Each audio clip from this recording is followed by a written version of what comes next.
Madame May, bonjour. Bonjour, Madame Galipeau. Madame May, vous savez, vous êtes très appréciée.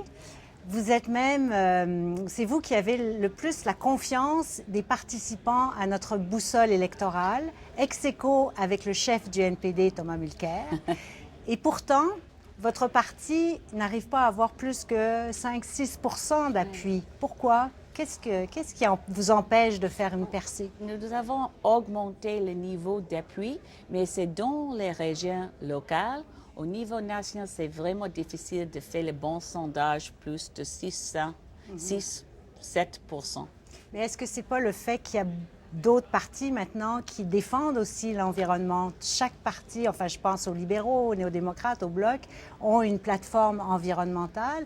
Ça vient un peu vous couper l'herbe sous le pied, non? Non, malheureusement, l'autre parti a seulement les plateformes très faibles. C'est seulement le Bloc québécois qui sont d'accord avec le Parti vert contre les pipelines comme NGS, c'est vrai. Mais c'est un grand avantage d'avoir les députés verts dans la Chambre des communes pour les Québec et pour les Québécoises et Québécois parce que nous sommes un parti avec les députés dans les autres provinces aussi. Et quand on était absolument engagé pour arrêter ces pipelines, pour arrêter la croissance de sable bitumineux, c'est nécessaire de mettre sur pied une stratégie énergétique nationale.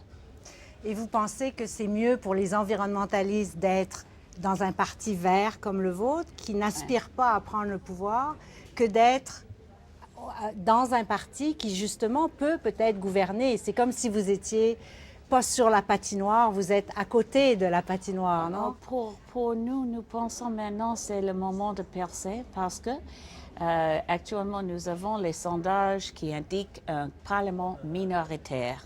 Et dans un parlement minoritaire, le Parti vert et les députés verts ont le pouvoir de faire les grands changements.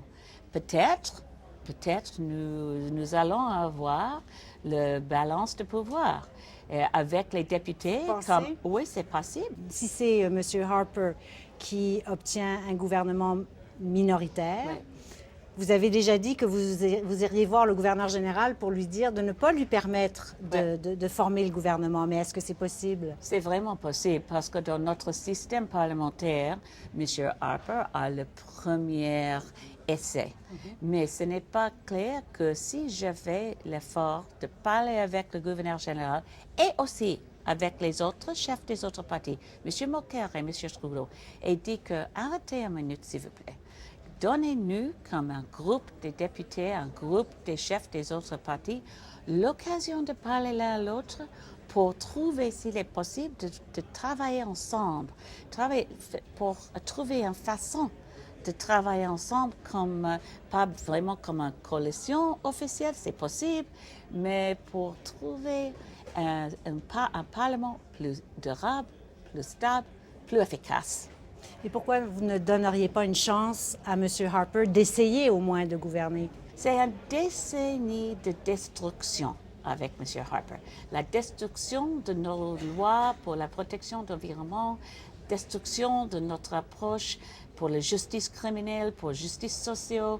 Ce n'est pas acceptable d'imaginer une autre minute avec M. Harper comme Premier ministre si on est, comme nous, engagés pour la protection de l'environnement et pour les négociations à Paris le début des négociations à Paris sera seulement 40 jours après les élections.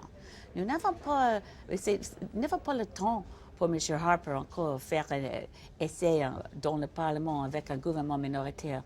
Mais c'est essentiel pour le Canada de prendre le rôle traditionnel de leader dans le monde. Et quel est le parti dont vous êtes le plus proche alors? Quel est le parti qui a la meilleure plateforme environnementale pour vous?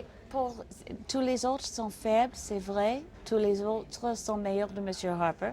Je pense que c'est après les élections, on regarde tous les députés et penser à une négociation avec les autres. C'est M. Trudeau ou M. Mulcair, pour moi, ça ne fait pas de différence. Vous pouvez travailler avec les deux? Absolument.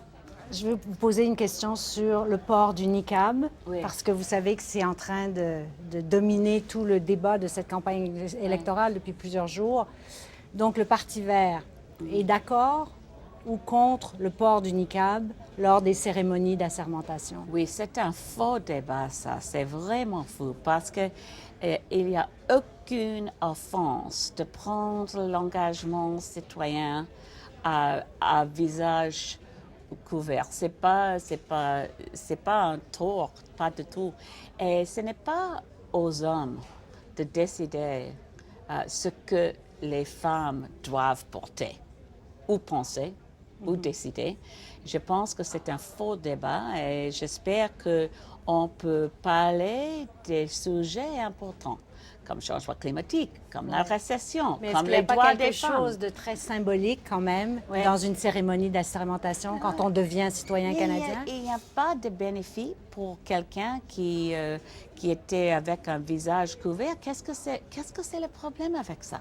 Je ne comprends pas pourquoi, mais c'est avec le cynicisme de M. Harper, avec son capacité de créer les débats avec beaucoup d'émotion et de peur l'un contre l'autre. C'est un Est-ce qu'il y a vrai de la problème. récupération politique parce que M. Harper se présente comme Ouais. un défenseur des femmes Oui, dans ce oui, mais débat? ce n'est pas pour lui pour décider ce que les femmes doivent porter. Monsieur Harper, il n'est pas quelqu'un qui a fait la grande lutte pour les droits des femmes. Au contraire, autour du Canada, nous avons les questions de violence contre les femmes. Monsieur Harper a ignoré la demande d'avoir une enquête pour les femmes autochtones qui sont meurtres. Alors, il n'est pas quelqu'un féministe pour protéger les droits des femmes. Franchement. Merci beaucoup, Madame May. Merci.